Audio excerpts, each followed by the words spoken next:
Well, it's May 4th, my anniversary day.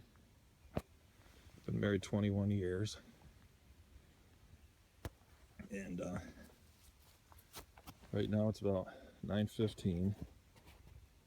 And the big Tom was hanging up in the back field.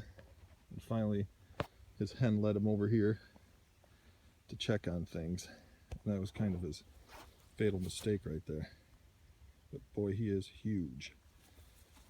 No doubt about it. Great big beard. Big fat head.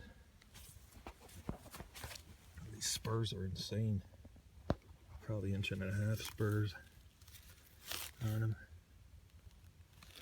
Good looking turkey. Yeah, he's heavy. He's got to be a 21, 22 pounder.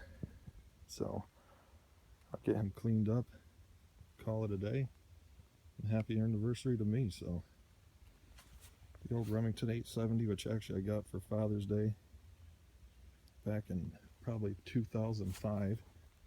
Put down another nice bird up here in upstate New York. Over and out, guys.